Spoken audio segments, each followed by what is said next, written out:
안녕하세요. 김대복 대표입니다. 지난주 글로벌 시장은 파월 쇼크로 인해서 급락세를 보이다가 PC 물가 지표의 호전으로 살짝 반전하는 시장 흐름이 나왔습니다.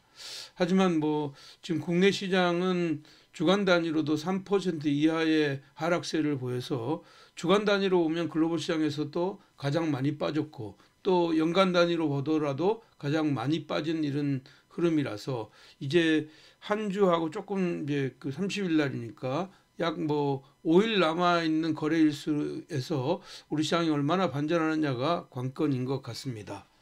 자, 우리 시장을 짓누르고 있는 건 크게 보면 이제 달러 인덱스의 상승과 10년 만기 채권 금리의 급등 이것인데 금리는 조금 완화되는 이런 시장을 보였지만 달러 인덱스는 쉽게 떨어지지 않는 이런 상황이다 이렇게 볼 수가 있고요.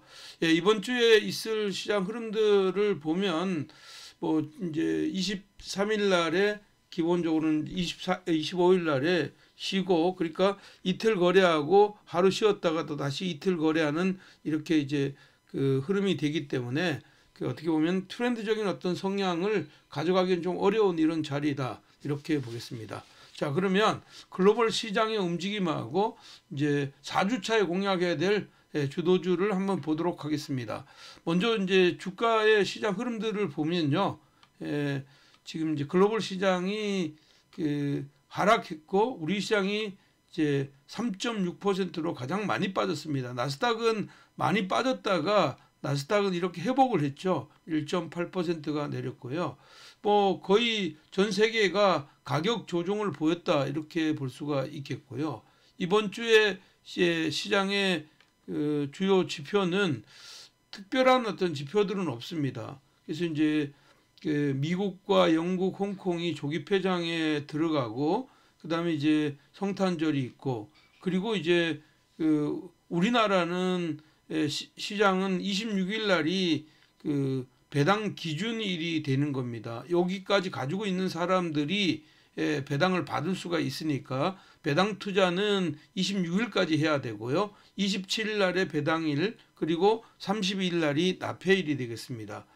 주요한 지표들 발표는 없고요. 그 시장 흐름에서 26일 날에 우리나라 넷플릭스에서 오징어 게임 시즌 2가 시작이 돼서 여기에 대한 어떤 기대감이 나올 수 있다 이렇게 보겠습니다.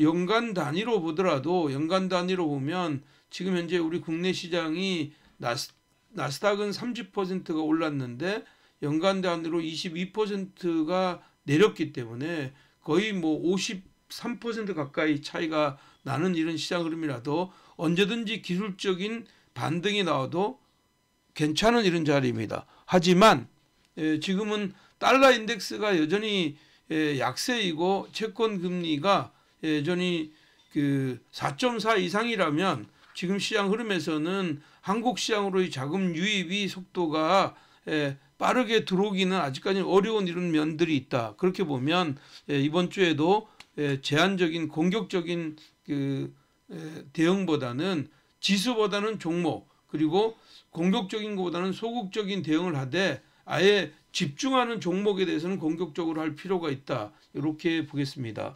그래서 이번 주에 눈여겨봐야 되는 이런 종목군들은 첫 번째는 지금 이제 탄소 포집에 대한 이야기입니다. 이제 일론 머스크하고 이제 트럼프하고의 어떤 공통 분모가 탄소 포집에 맞춰져 있다 이렇게 보면 탄소 포집은 새롭게 부각되는 어떤 테마이다 이렇게 보면 그쪽 안에서 SK 그룹 안에 있는 지금 이제 에어레인 같은 경우가 지금 이제 SK 그룹과 함께 탄소 포집에 대한 이런 기대감이 있다. 그래서 지난 주말에 좀 많이 빠졌기 때문에 오히려 좋은 매수의 기회가 되지 않겠나 이렇게 보겠고요. 두 번째 섹터는 지금 이제 조선인데요. 이제 연말에 들어와서 신고가 랠리를 기록했던 데는 지금 현재 조선주 현대 HD 현대 중공업이 이제 고가를 갱신했고 그리고 HJ 중공업이나 일승 같은 경우 고가를 나오는데, 일승은 이제 조선 기자재로서 에너지가 지금 현재 12월 달 들어와서 에너지가 많이 응집돼 있다. 그래서 발산에 이런 공로만 남아 있지 않나 이렇게 생각하고요. 세 번째 종목은요, 이제 이재명 대표 당선자의 공공주택과 관련되어 있는 한국종합기술이라는 겁니다. 약간 테마성이고, 이건 이제 약간 인맥주의 어떤 개념이기 때문에 뭐 소량으로 매매하는 것이 원칙이고, 손절할 수 없는 사람들은 매매 안 하는 게 좋다 이렇게 보겠고요. 마지막으로는 지금 현재 유리기판입니다. 결국은 이제 브로드컴이 유리기판을 사용한다, 뭐 이렇게 되면 우리나라의 유리기판 관련주들 쪽에서 이제 어떻게 보면 다시 한번 랠리가 나올 수가 있다. 그 대표적인 지금 그 유리기판이 관련주인 필옵틱스를 보는 게 좋겠다 이렇게 보입니다. 자, 그러면 지금 지표들 한번 보도록 하겠습니다. 첫 번째 종목은요, 에어레인입니다. 에어레인이고, 에어레인은 이제 탄소 포집, 그 이제 그 SK 그룹하고 연관이 되어 있는 이런 흐름이라고 볼 수가 있고요. 지금 이제 여기를 보시면 주가가 일정 부분 이렇게 상승하고 나서 가격 조율이 들어왔잖아요. 그렇죠? 첫 번째 조율이 들어왔는데 실질적으로 하루 더 내리면 탄소 포집과 관련해서는 거의 다 내린 거라고 볼 수 있습니다. 그래서 13,500원에서 12,500원대 이런 자리를 노림수로 가는 전략 유효하겠고요. 윗단으로는 직전의 고점 정도 전후로 보는 전략 유효하겠다 이렇게 보겠습니다. 두 번째 종목은요, 그 일승입니다. 일승이고요. 일승은 기본적으로는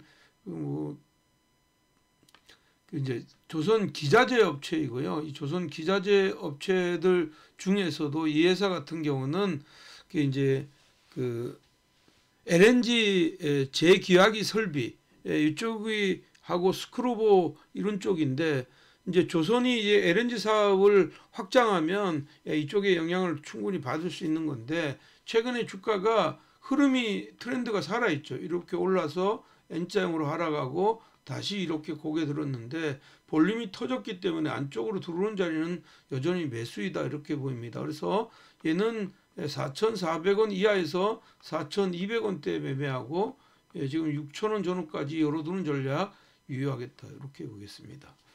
자, 세 번째 종목은 한국종합기술이고요. 이 회사는 이제 뭐 그 상수도, 그 수자원 개발, 그리고 조경, 도로, 교통, 철도 이런 설계 회사이고요.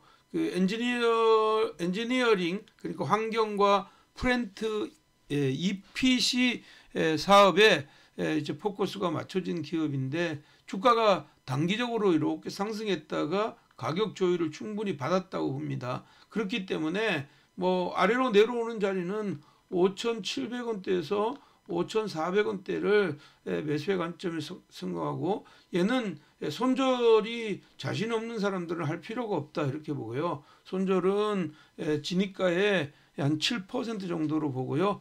윗단으로는 7,000원 전후까지 열어두는 전략 유효하다 이렇게 말씀드리겠습니다.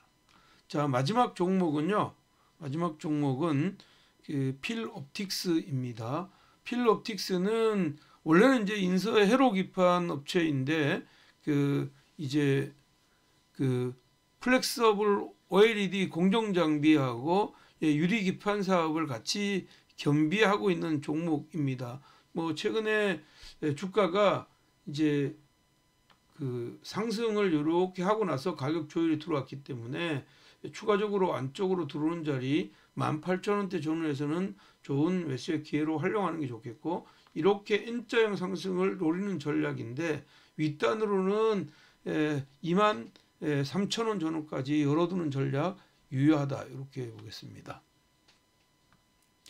이제 납회를 이제 며칠 남겨주지 않는 이런 상황이고, 시장 흐름은 지금 현재 이틀간 거래하고 쉬었다가 또 이틀 거래하고 납회일로 가는데, 배당 투자를 생각하시는 분들은 이제 그 월화에 일부 사고, 그 다음에 이제 그 목요일 날 마지막으로 매수하는 이런 전략으로 분할해서 매매 포인트를 잡는 게 좋다 이렇게 보입니다. 자, 오늘도 영상이 마음에 드셨다면 뭐 좋아요 한 번씩 눌러주시고요. 신규에 오는 구독하기, 알람 설정 해주면 영상 제작에 큰 힘이 되겠습니다. 여러분 고맙습니다. 남은 휴일 잘 보내시기 바랍니다. 화이팅입니다.